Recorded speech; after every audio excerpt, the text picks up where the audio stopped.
Hey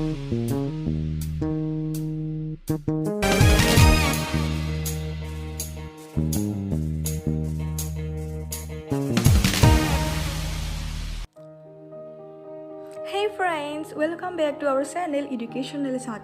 মই দুদিনমান আগতে এটা ভিডিঅ' বনাইছিলোঁ যে এছএছৰ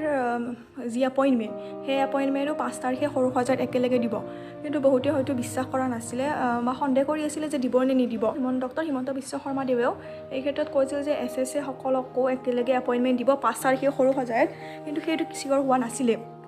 কিন্তু এতিয়া আজি এখন লিষ্ট ওলাইছে নটিচ এখন ওলাইছে final merit list of assistant teacher under SSA Assam যে ফাইনেল মেৰিট লিষ্ট আজি প্ৰকাশ পাব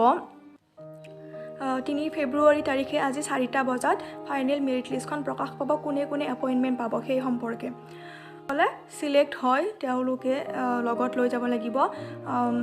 জি টেট পাছ কৰা ফাইনেল মাৰ্কশ্বিট কাম চাৰ্টিফিকেট দেন তেওঁলোকে এখন আইডেন্টি প্ৰুফ এখন লৈ যাব লাগিব যেনে ভোটাৰ আইডি নাইবা পান কাৰ্ড হওক নাইবা আধাৰ কাৰ্ড যিকোনো এখন আইডেন্টিটি প্ৰুফ হিচাপে লৈ যাব লাগিব আৰু এই সকলকো এছএছএ আণ্ডাৰৰ যিসকলে কন্ট্ৰেকচুৱেলত কাম কৰিব বিচাৰিছে তেওঁলোকৰ ফাইনেল লিষ্টত যদি নাম আহে তেতিয়াহ'লে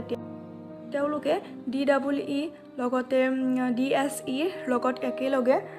এপইণ্টমেণ্ট দিব 5 তাৰিখে সৰু হৈ যায়